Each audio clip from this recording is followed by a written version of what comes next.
day 4 of Tour of Britain 2013, and Bradley Wiggins is in the leader's jersey.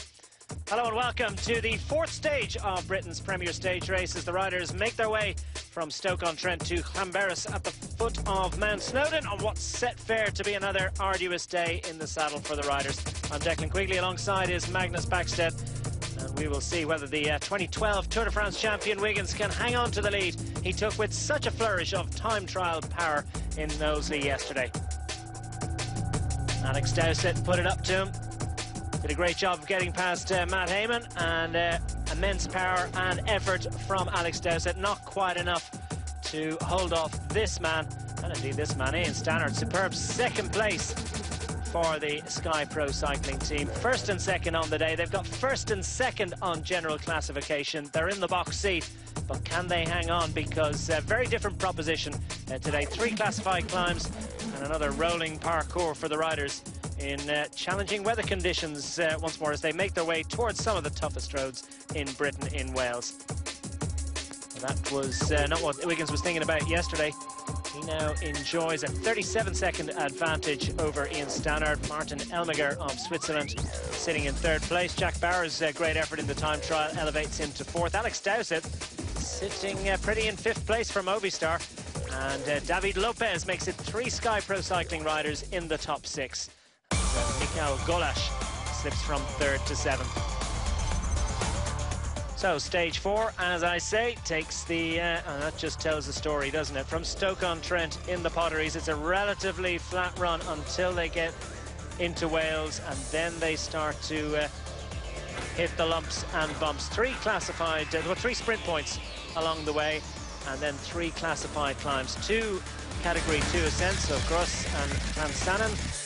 Penny Pass is just a 3rd cat ascent, but it comes within 10 kilometres of the finish line, and it's going to be a tough ask for the sprinters if they're going to get up over those climbs and be in contention for the finish. For Bradley Wiggins, it's about controlling things, making sure that his Sky team are ever vigilant and that doesn't get involved in too many skirmishes. As ever, there is a break established. It took a little while longer to get it going this morning than it did in the first couple of stages, and there are a total of 11 riders involved. Initially it was 7. 4 riders jumped across to them. And the activities are well represented. 3 riders from New Zealand, 1 from Australia.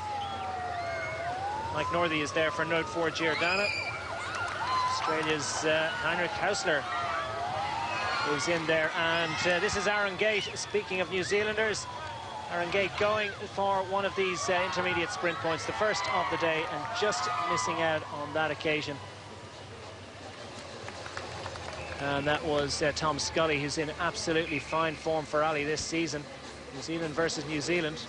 He takes the points at the first sprint point of the day, and those riders have time for a little bit of smiling.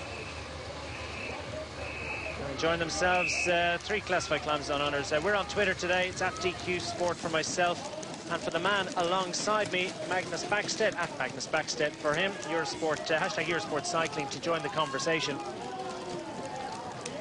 And Tom Scully showing the sort of sprint form that has made him such a formidable figure on the British circuit racing scene this year. Took at least 1 victory, a couple of victories I think in the Tour Series. Mike Northey is also in there, the other New Zealander, and so they're in line astern at the moment. Going through the other riders in the break, Ilio Kaisa of Amiga Pharma Quickstep, 72nd overall at 12 minutes and 25 seconds. Hausler, as I mentioned, for IM Cycling. Marco Canola of Bardiani Valvoli.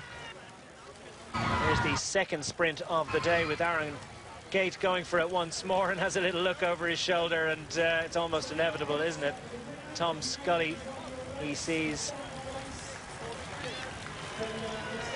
just looming on his shoulder, and he takes the top points. But some useful points added for Aaron Gate, because he's well up in this competition. The man from On Post Chain Reaction Cycles is, well, was 4th overall in the Yodel Intermediate Sprints competition coming into today's stage on 7 points, and he's heading towards that jersey if this break can manage to stay out front. There's Heinrich Hausler on the front. Anthony Delaplace is also in there for Soyasun. Luis Angel Madrazo is there for Movistar for I think the 3rd of the 3 road stages he's been up the road. It's confirmation of Gate and Scully. Madrazo third, Slater fourth for the GBR team. Alistair Slater is actually the best placed overall of all the riders in the break. He's just 2 minutes and 15 seconds down. He's sitting third in the under-23 classification, and he is a danger overall, so you can be sure that this break is not going to be left out there all day. Ian Wilkinson is in there for UK Youth. Pretty important for them to get a man in the break, and they've managed to achieve it today. Matthias Kreisek of Cannondale, 24-year-old Austrian, has managed to make it in. I think that pretty much rounds out the 11. There's the scene at the finish line in Llanberis as they await the arrival of the riders. Still just over 65 kilometres of racing and plenty of climbing for the riders today. Magnus Backstedt has been watching with interest as the stage has developed, and indeed as the race has developed over the last few days. And well, the usual pattern there of the early break getting established, but 11 riders up the road, that's a strong group, Magnus.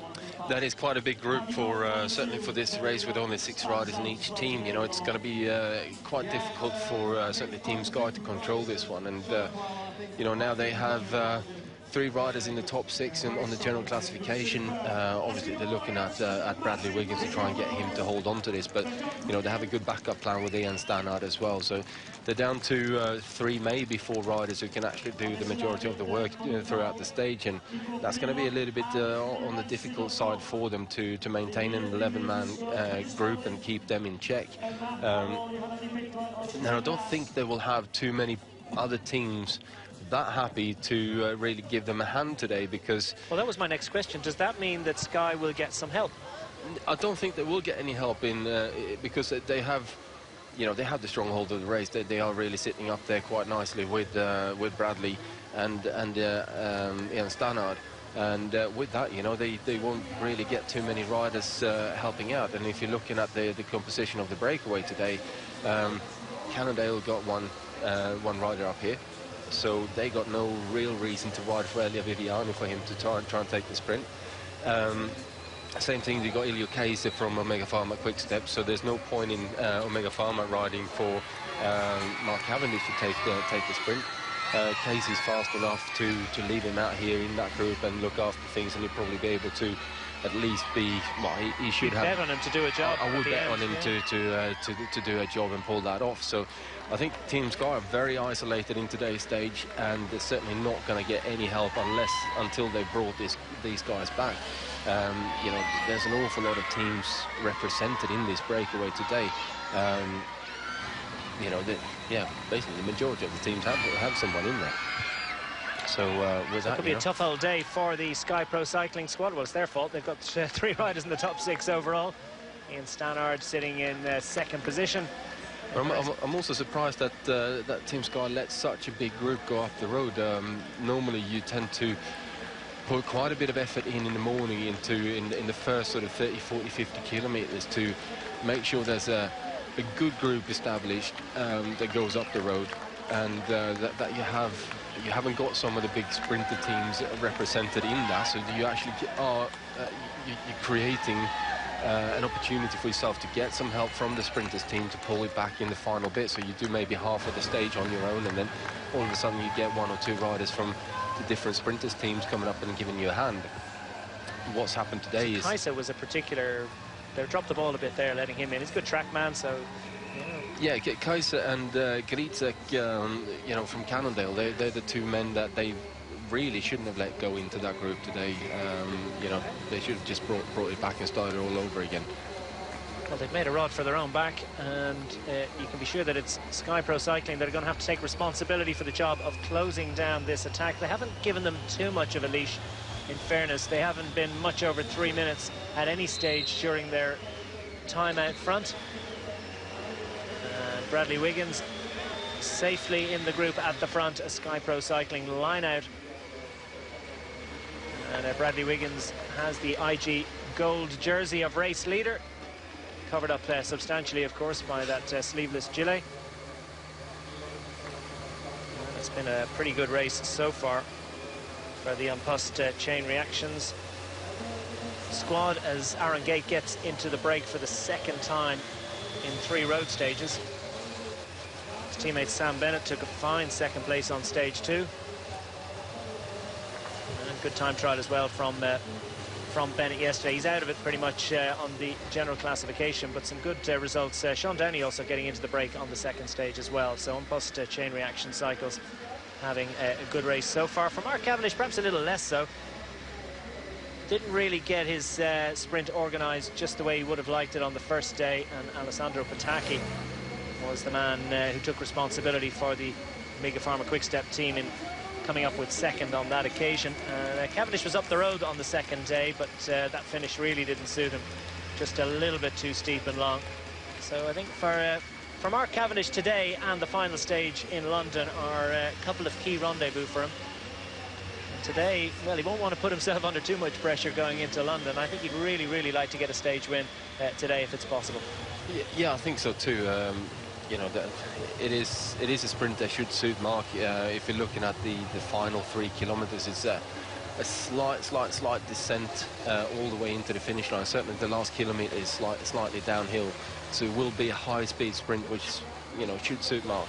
And it's also not a particularly technical sprint, so you know, the lead-out train of Omega Pharma are going to have to do a very good job to keep everyone at bay.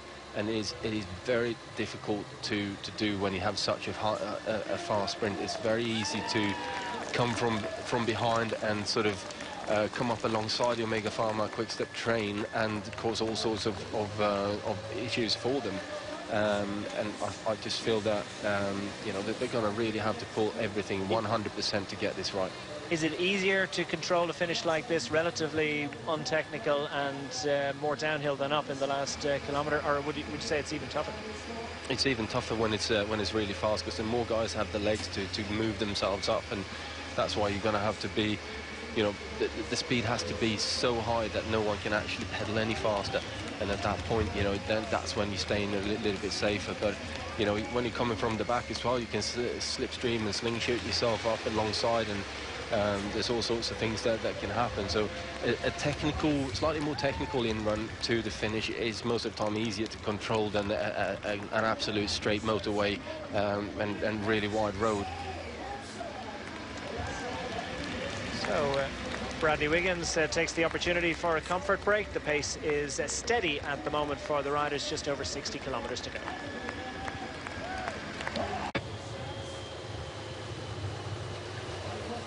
It's stage 4 of Tour of Britain 2013 as the riders make their way to Llanberis, and we're just starting on the first King of the Mountains of the day.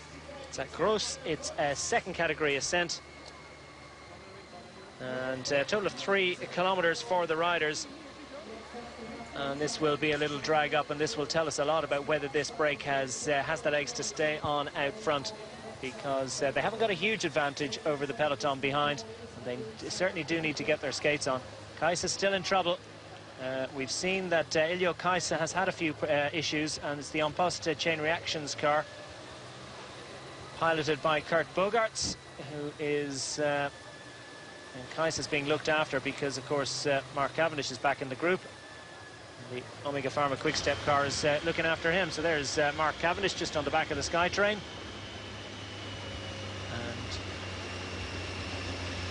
Sky on the front. Don't forget, you can get in touch with us on Twitter at DQ Sport for myself, at Magnus Backstead, hashtag Eurosport Cycling for any contributions. And this really is a bit of an issue for Kajsa. He's not just looking for a free ride up the hill, although it is coming at an advantageous time. But I think this mechanic has found a little bit of something in between the 2 sprockets. I think he might have just had a stone coming in between the 2 sprockets, and you know, obviously that meant that he didn't have at least 2 gears were not working there, and that's it's a bit of a fine art job to do that as a mechanic, not to get your fingers caught in the spokes, etc. Yeah. So there's a career in dentistry for him, I think, after this. Well, got his toothpick out, and Bradley Wiggins has taken off that sleeveless gilet, so now we can see that IG gold jersey in all its glory, and that jersey is one that Bradley Wiggins intends to keep all the way to Sunday. And didn't just come here for the time trial, very happy with his form, reckons it's as good as any he's ever had heading towards that World Championship time trial in a couple of weeks. Yeah, I wouldn't say his climbing form is potentially as good as he was in the Tour last year, but certainly his raw power will be phenomenal at the moment, having trained all that for the time trial. And certainly the Tour of Britain is more of a, you know, the short, steep climbs that he needs to work on, and you know, that's more of a power thing than an outright climb. This kind of power output, you know. Going up the big Alps requires a different set of tools, really, compared to what the shorter, steeper climbs do. Piling on the kilograms, making sure it's muscle and not fat.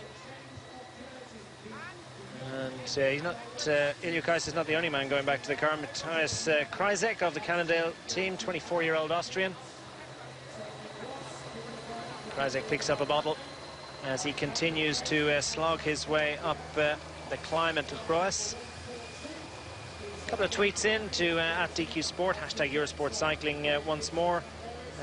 Stevo says, Stevo M, he says, I've not heard talk about any of the other jerseys such as Mountains. Who is wearing what? Good point, and thanks for that little prompt, Steve, because the gold jersey, as I said, is worn by Bradley Wiggins, 37 seconds ahead of Ian Stannard. Elmiger of IAM sitting 47 seconds in arrears. The CRC points jersey, Gerald Cialek, the former overall leader of the race, is now wearing that jersey for the MTN Quebec team. 28 points, that's a 5-point advantage over Jack Bauer heading into today's stage.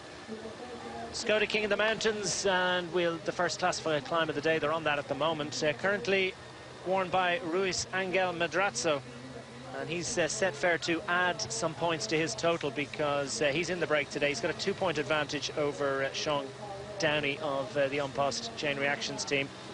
And Delaplace of Soyason is just 3 points behind Madrazo, and Delaplace is also in the break today, so we could have a little scrap at the top of this hill. Under 23 is currently being led by Simon Yates of the Great Britain team. His teammate Alistair Slater sitting third in that classification at the moment, just 52 seconds behind Yates. And the two Great Britain riders sandwiching Jacob Rath of Garmin Sharp.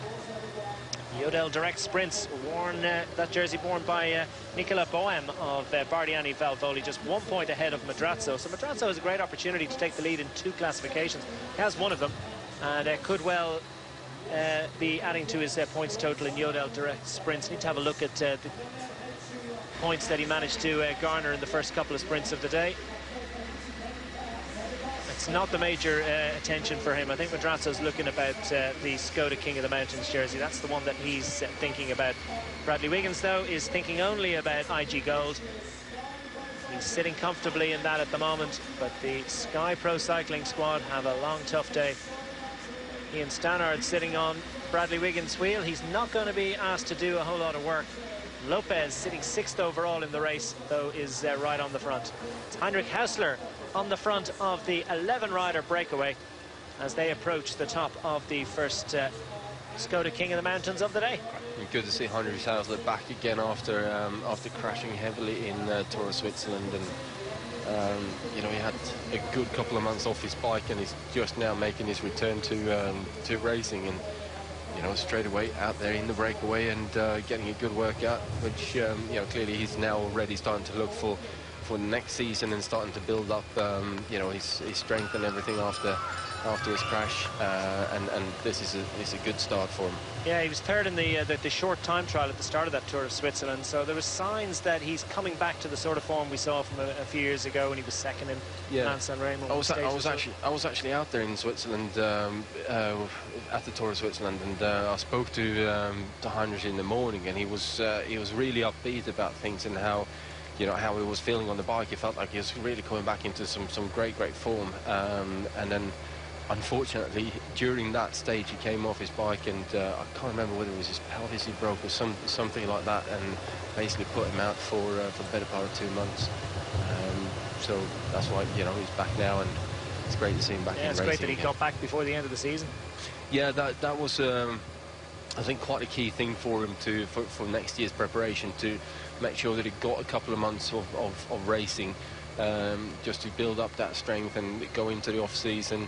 And you'll probably find him going down to Australia and spending quite a bit of time racing in Australia as well, doing all the criteriums that you can find down there in the winter, and just working really on his race fitness as much as training and making sure that he builds up the strength in that from that injury.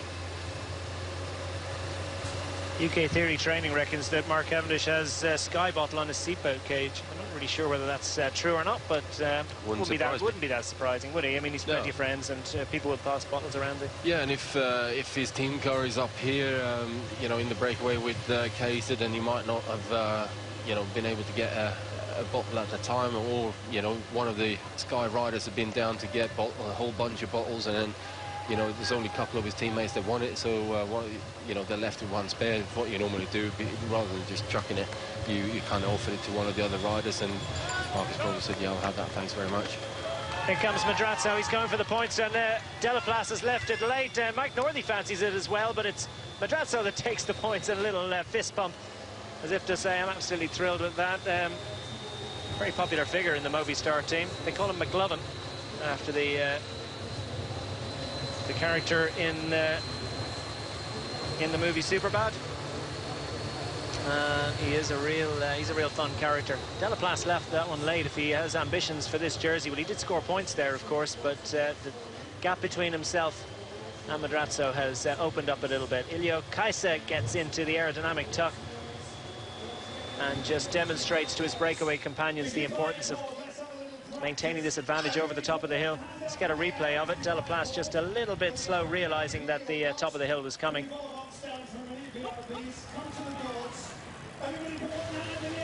Yeah, Madrazo is clearly up for bringing home a few more points here, and there is over the next couple of days there's certainly an awful lot of climbing to come, so don't be surprised to find Madrazo in another breakaway. So there were 3 points between Madrazo and Delaplace. Now there are 5 as a result of that. As Kryzek goes to the front, makes way for Delaplace. Tom Scully on the front of the break. Meanwhile, the Sky Pro Cycling team are on the front of the bunch. They're going to be there all day. Feel confident about that. When will the other teams come to help them? Will that happen? Seems unlikely at the moment. Interesting that Cavendish is choosing to sit on the back of the Sky riders and not sit in the wheels of his own Omega Pharma Quick Step riders. A bit of variety, it's the spice of life. Well, it's actually something that would be what I would do as well at this point, just because you can get your whole team behind you then, so anything happening, you know, you're going to have enough riders there that sees, you know, if you get a puncture, they can drop back straight away or even give you a wheel. And also, because of the shifting, you know, the twisting, turny roads that we got here, and if there's a bit of wind about, the closer you sit to the front of the group, the easier it is to actually get a little bit of shelter, because obviously Team Sky are going to put themselves in a position where the last man on the road is sitting right on the edge of the road when there's a little bit of crosswind, just to make everyone behind work that little bit as well, just so they're not just getting a free ride all the way to the finish. And with that, you know, if Mark is the next man in line from the Sky team, it just means that he'll have the best sit of the rest of the guys. He can still get a little bit of the echelon rather than being in the gutter. Exactly. Yeah. So yeah, and he has his team behind, and they don't have to be shouted at to be told to come back for him. Yeah. No, exactly. And also, you know, he's spent a year sitting on these guys, so he knows how they ride and what they do. Right. So it's not like it's an unsafe place to be. Nice showing the British national champions jersey. 3 minutes and 29 seconds between the leaders up front and the bunch behind. It's a handy advantage, as good as they've had throughout the day. So Sky controlling it well, but still with over 30 miles remaining in this race. This is a handy advantage, and who would bet against one or other of these riders being able to maintain their position out front if things get busy at the back end? You would imagine, looking at the parkour, that some of the sprinters should be able to get involved by the finish, but this break and the size of it has certainly put it up to them, as Aaron Gate makes his way through and takes his turn on the front, and Mike Northey, his fellow countryman, goes to the front now.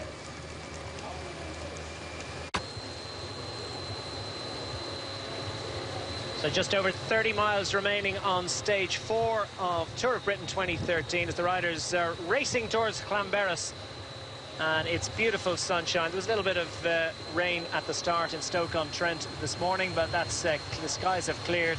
Absolutely beautiful sunshine. So now the continental riders are getting the sort of weather that they might expect and might might hope for from this autumn stage race in Britain. And you can just see that it's starting to hurt a little bit for the riders in the break as they shake their legs to try and get rid of a little bit of the lactic.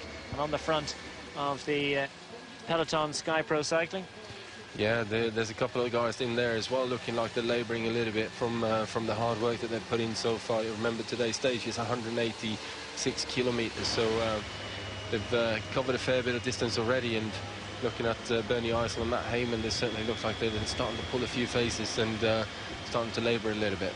Well, Eisel and Heyman have done Trojan work, particularly Eisel. He's spent hours and hours and hours already in this race over the last few days out front in the group, so a little bit of a breather at the moment, but they're right on the front of the bunch, so there's not a whole lot of shelter there. Bradley Wiggins, though, looks very comfortable, and he looks in absolutely immense form. He's really up for this, really wants a big result. Josh Edmondson on the front doing his part of the work. The problem when you get guys like Edmondson and Lopez coming in and starting to do, when all of a sudden he's got a little bit hillier.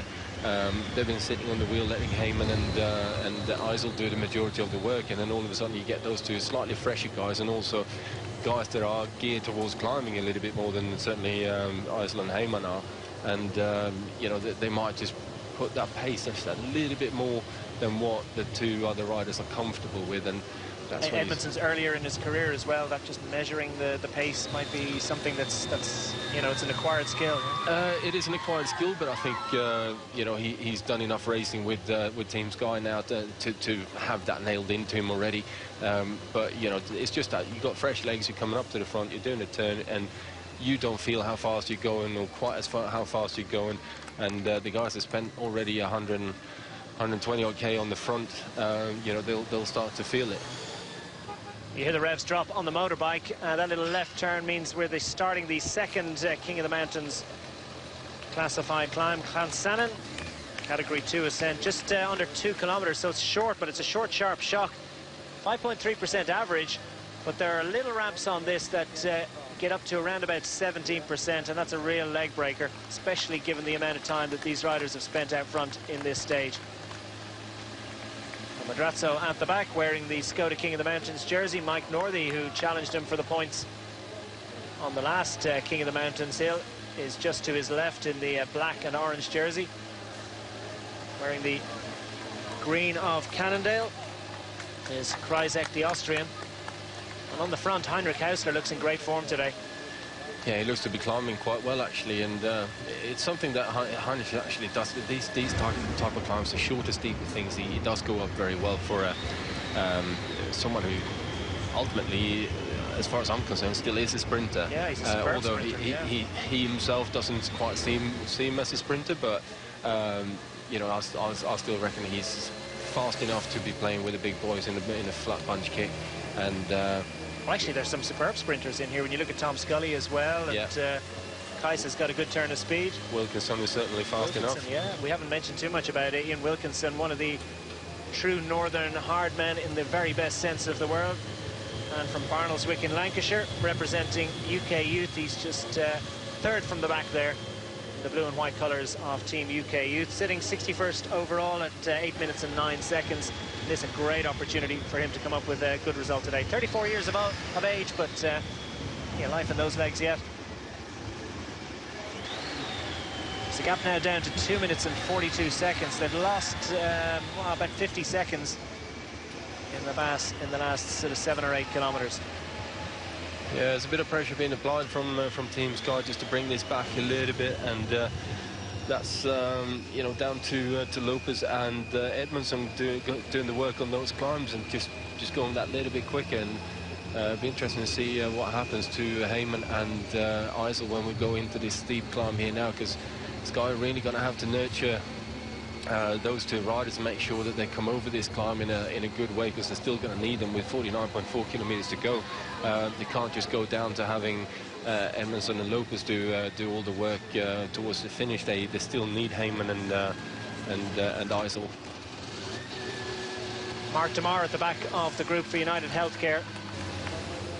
This time last year, of course, he took victory into Stoke-on-Trent. The stage today started from Stoke-on-Trent, and Mark DeMar the back of the group on the little lumpy bits, but Curacao national champion. Is he still the reigning national champion of Curacao? I'm not sure, but I know he wore that jersey last year with great pride. Former Dutch national Mark de Maar, and they lost one of their leading riders, of course, yesterday. Philip Duignan, unfortunately crashing during the time trial. Broken collarbone. It's being examined today in hospital. The likelihood is that he'll have an operation tomorrow. And while Cycling Ireland have delayed picking their World Championship team for another day or so, it seems very, very doubtful that Philip Duignan is going to be on the start line in Tuscany. I think we can say that he is not going to be on the start line. If he broke his collarbone properly, then you know, there is virtually no way to repair that and get him fit enough to withstand a proper road race like the World Championships. Yeah, if it was a stage race, he might try to soldier on, but a one-day race is going to be a tough one for Philip Duignan. Very bad luck after a great year. The United Healthcare team will race on as Lopez just tries to control the pace, just get it absolutely right. Yeah, just keeps on looking back there, making sure that he's got his teammates with him, that he's not going too fast, and you know, that just shows experience. Now we've got Madrazo on the front, and Delaplace grimaces as he feels the pain, but he's in a much better position to challenge for the sprint at the top. Mike Northey plays a watching brief in third place on the blue and white colours of IAM. That's Heinrich Hausler. Tom Scully there just behind black and white of Raleigh, and behind him is Slater of the Great Britain team. I think Heinrich is more of a, he just wants to keep his nice rhythm going to the top here. He's not worried about any points for the King of the Mountains or anything like that. He's just working his way forward. There's more Northey and Delaplace. So Delaplace goes first. What has Madrazo got? Will he be able to get back on terms, or will Delaplace be able to close the gap? Well, Madrazo delays a few seconds and then goes again, and he looks very comfortable indeed, but Delaplace will battle all the way to the line, but it's more points added for Ruiz Angel Madrazo of the Movistar team, and he puts further distance between himself and Anthony Delaplace on the top of the leaderboard of the Skoda King of the Mountains classification. Delaplace looks behind to see what sort of a gap they had and what they need to do about slowing down, but that little leg breaker has been dispensed with. One more classified climb, but Llanrwst goes to Madrazo. Mike Northey not really a factor there. Tried to get involved, but realised that he just didn't have the power to wait at the top of such a steep climb. So Madrazo it is that takes top points at the top of the second classified climb of the day. We've got one more. Penny Pass comes just under 10 kilometres from the finish.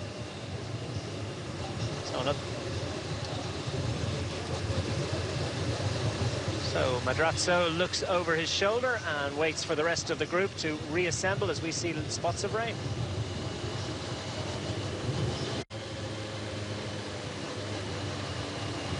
"25 miles to go and a little bit." About 27 miles to go in stage 4 of Tour of Britain 2013. There's 11 riders out front, and they've got a handy 2 3/4 minute advantage over the bunch behind, being led by the team of the race leader. That's Bradley Wiggins. That's the Sky Pro cycling squad. They're grinding away, trying to keep these riders within touching distance, but it's a strong break. It's working well. Bradley Wiggins, though, looks in control. Can his Sky team deliver him to the finish? Because there are a couple of riders in this breakaway group that, well, actually in the virtual lead of the race at the moment. Alistair Slater is the best placed rider overall, sitting 31st at 2 minutes and 15 seconds. So right now he has a half a minute advantage over Bradley Wiggins. That should easily be controllable for Team Sky, but you never know what will happen towards the back end of this race. Tom Scully's also well placed, 34th overall, 2 minutes and 21 seconds in arrears, and Heinrich Hausler also within 3 minutes as well. He's at 2:52 down on that man there. Bradley Wiggins wearing the IG Gold jersey, looking very cool, calm and collected indeed. Mark Cavendish is just a few bike riders behind him, and he too also got over that second classified climb of the day without too much difficulty. So Cavendish has eyed this as a possible success for him. For Bradley Wiggins, it's all about controlling the gap to the front. That is from MTN Quebec, just to the right of the peloton there. And they've had a very successful race so far with that stage win, and day in the jersey for Gerald Cielek. Cielek as well, of course, who leads the CRC points competition. Heisel's managed to drag himself up to the front to distribute bottles, but he's feeling it, isn't he? Well, you certainly do. When you're getting bottles, you know, on this kind of terrain, and you end up with, say, you got 6-7 bottles on your back. Well, 6 bottles, that's 3 kilos of extra weight that you all of a sudden dragging up the climb, and that's a significant amount of weight added to you as you're trying to climb a hill that is normally going to be quite difficult anyway. So, you know, he would have had to put in quite a big effort to get there, and you can see the last little bit getting up to Edmondson and Llanrwst. He had to really dig deep to actually get to them with the bottles. And you have to go now. You can't just say, well, I'll leave it for 10k, and there might be a nice flat bit there. You got to go back and get them now. You get them when you feel it's right to get them. And Bernie was probably thinking, well, I'll get over the top of this climb, or get in just before the top of this climb, and then, you know, I'll be able to get back up to the guys on the way down it. But then, with this kind of terrain, what happens is you turn left and all of a sudden you start climbing again. So the riders up front, let's run through them again. Mike Northey of Note 4 Giordana is in there, as indeed is Ilio Kaisa of Amiga Pharma Quickstep, Heinrich Hausler for the IAM squad, Marco Canola of Bardiani Valvoli, Anthony Delaplace for about third day out of 3 road stages is in there for Soyasun, Ruiz Angel Madrazo of Movistar, Alistair Slater of the Great Britain team, best placed overall, third placed at the moment in the general classification for the under-23 riders. Aaron Gate is in there for On Post Chain Reaction Cycles. It's also his second time in the break in this year's Tour of Britain. Ian Wilkinson is in there for UK Youth, Matthias Kreisek of Cannondale, and Tom Scully of the rally team. Those are the 11 riders racing towards Llanberis today. Can they hang on out front? 2 3/4 minutes, their advantage. It's holding steady at the moment as they go across these rollers. Kaisa has to sprint to get back into the line as Delaplace moves up in front of him. Hausler too has to get out of the saddle, and we're going to see more and more of that as Madrazo calls for his team car once more. He's wearing the Skoda King of the Mountains jersey, and he's added some handy points to that total, opening up a significant lead now in that competition, and looking good is the man from Spain. Looking at the time gap, though, he's not actually coming down that much, or hasn't come down that much in the last sort of 5k. If anything, it's just gone out a little bit. Yeah, when does it start to become a little bit worrying? They have the last classified climb comes with, what, 9 and a bit kilometers to go? Yeah, I think they're still relatively safe with it, but they don't want to have much more than a minute by the time they hit the bottom of that last climb. You know, I think that what they will do is that they'll, you know, put Bernie Eisel and Matt Heyman to pull really, really hard all the way into the bottom of the climb, and then let Edmondson and Lopez take over from there and really give it a proper hard whack up that hill to see whether they can get rid of a few sprinters, and also bring back these guys at the same time. So I'm expecting to see a significant increase in pace going into the bottom of the last classified climb. Yeah, all hell will break loose when they hit the bottom of Penny Pass. Just 1.6 kilometers in total length. Just 4.6 average percentage gradient, but there's a few little ramps in there that'll really test the legs. A third cat climb, but as I said a little earlier, riders are saying that some of the climbs in between the classified climbs are at least as hard, if not harder. It's just a rolling terrain that really saps the legs and makes for fantastically entertaining racing.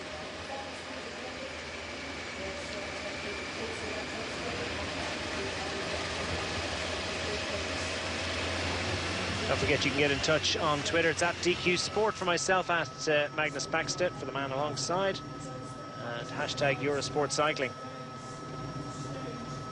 Grant Young is asking the question, why is the Tour of Britain in September? Surely better for just before the Tour?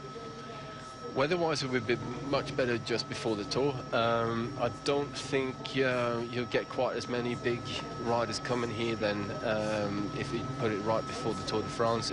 It's just that a little bit too close, and there's already so many races going on at that period of time as well. So I personally think you know, where it is now is a good place for it. It's a good alternative build up to the World Championships, and you know, you tend to get some of the Tour de France stars coming back here and kind of rounding off their season a little bit as well with this race. Yeah, it's nicely positioned, and getting a spot on the calendar is yeah, it's not an easy job to actually find a spot to put a race in. Ian Wilkinson getting service from the Team UK Youth team car. That's your old team. Magnus and Ian Wilkinson's moved across to this squad this year. Yeah, he came across from Endura, which is now NetApp Endura last year. Went into Team UK Youth, and you know, he's a strong man and someone who's, you know, you'd always be able to rely on him pulling out a half-decent result pretty much everywhere. Yeah, Wilkinson took victory in the Rutland-Melton International Classic this year, amongst other good results.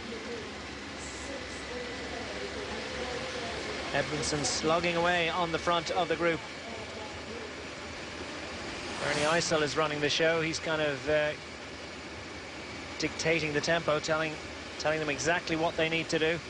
Bradley Wiggins, though, just sits at the back of the line.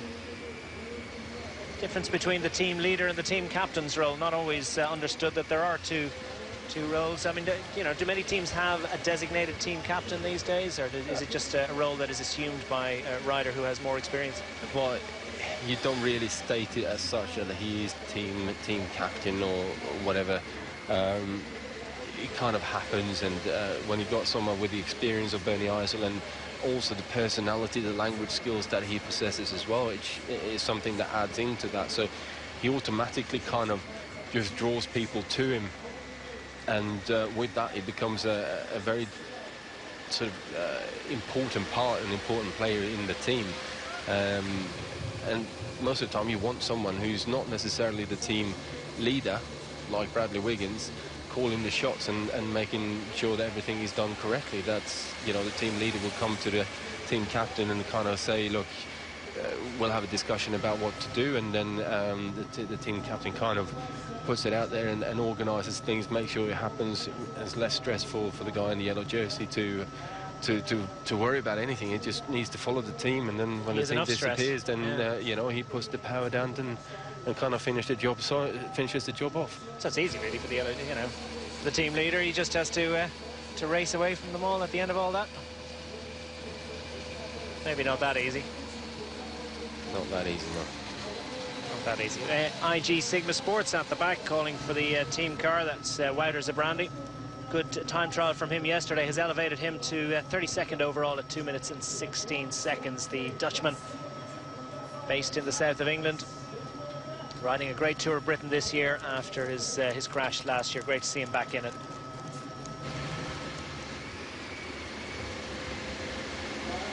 And they've taken that gap down now inside 2 minutes, so they've shaved, well, about 3/4 of a minute off in the last, 10K. We're inside 25 miles to go. And Sky are really getting busy now. One of the Amiga Pharma Quick-Step riders has to take a momentary comfort break, so he obviously feels confident that he's going to be able to get back in the group. It's, of course, a relatively small group. It means that yeah, but you don't get as much time for your comfort break, do you? There's still an awful lot of cars behind the peloton as well, which he'll be using to get himself back in there again. So, you know, it's not really a problem. And the pace, although when you're sitting on the front, feels like it's quite hard, and you're getting pushed. If you're one of the guys that are up there in the general classification, this is kind of just a nice cruising pace. You can see, you know, looking at Bradley, his facial expressions are basically he's out on a Sunday ride, not really that bothered. Whereas the guys that are working on the front are, you know, clearly visible the amount of effort that they're putting into it. Yeah, there's no. The bunch is absolutely lined out on stage 4. Sky pushing hard.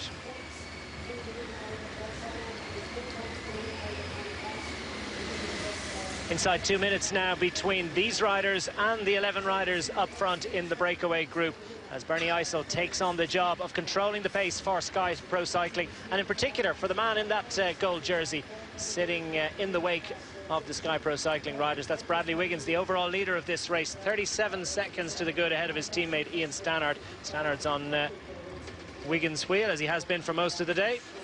Martin Elmiger sitting in third place, 47 seconds back, so by no means a decisive lead for the Sky Pro Cycling squad. Still an awful lot of racing to do today, and then tomorrow's an absolute tortuous leg breaker of a day, isn't it? We've got a total of 177 kilometres, but 4 Category 1 ascents tomorrow, including a twice up Caerphilly Mountain inside the last 13 kilometres. We'll have that for you on British Eurosport at 2 p.m. tomorrow, and that's a big day for them. That is a tough climb. The finishing lap in Caerphilly is really, really hard.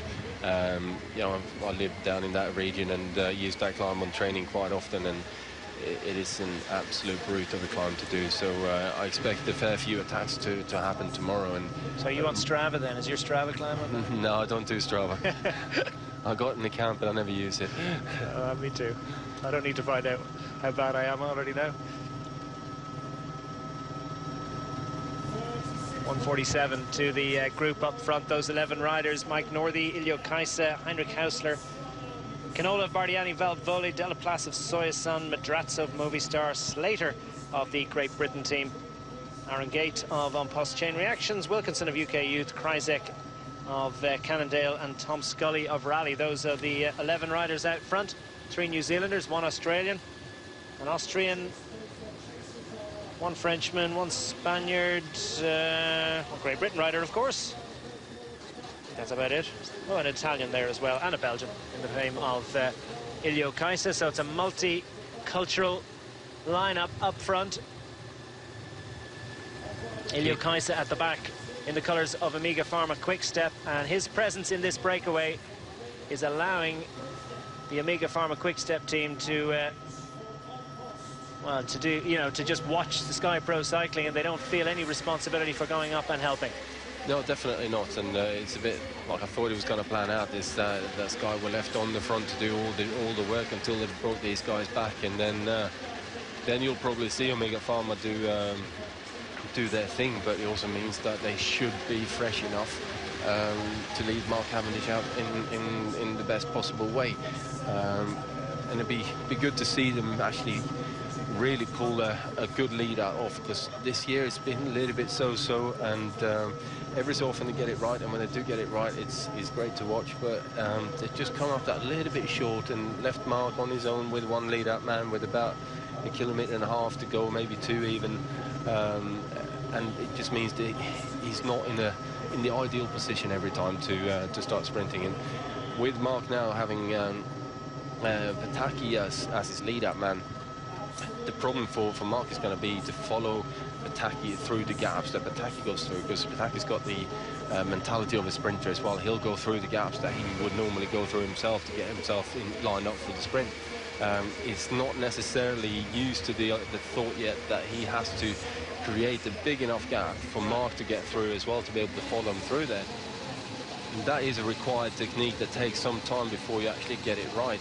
The gap might be just about there enough for Pataki, but by the time Cavendish gets to it, it's not there anymore. Exactly, yeah. And it took me the better part of 4 or 5 months before I actually nailed that. And you know, when I moved into the GAN team, I was told to sit on the wheels of our sprinter and basically follow him around to see how he moved and what gaps he could go through and couldn't go through, and you know, the amount of risks that he was willing to take to then myself understand what he required me to do to get him to the sprint in a good way.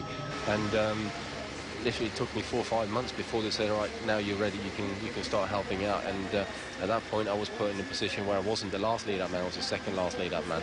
And then another month down the line, okay, I moved down to being the last man for Frederick Molkassan as it was at the time. And you know, in terms of speed, I was probably, you know, the second most qualified rider in the team in terms of doing that job. But I just had to make sure that I got it right, that I knew the sprinter, that I could learn my trade properly. Must have been nerve-wracking that first day that they gave you the last man role. Not really, no. I mean, I wasn't one to really think like that. I prefer the bigger occasions, the more pressure I got on myself, the better I performed. So, you know, the only thing that I found a little bit nerve-wracking was the first Tour de France stage that we did back in '98, when I basically got told that you do the last lead out for Fredo, and that was a little bit of a leap in terms of both in terms of the speed that we were travelling at, but also in terms of just how much more risks people were willing and able to take in a Tour de France stage compared to you raced those guys a week and a half earlier in a different race, and you know you can find your way through quite nicely. Whereas when you got to the Tour, the first stage, you know there just wasn't any gaps opening. You had to create them, and how do you create a gap? Well, elbows. And when you're going through, do you kind of try and nudge a little bit left and right to make the gap bigger for the guy coming through behind you? No, you kind of see something that's a half of the gap, and then you kind of put your bars in there and kind of sit in there just for a little, bump in a little bit to someone, and then they kind of move over just that fraction, and that's when you nip in there and kind of lean up against someone just ever so slightly. You just got to make sure that you do it in a nice way, because you know you don't want to cause a crash, and you don't want to make sure you don't want to hurt anyone as such, but ultimately you want that gap, and you need that gap to open up. So you got to do whatever you can in a nice way to make sure that it opens up.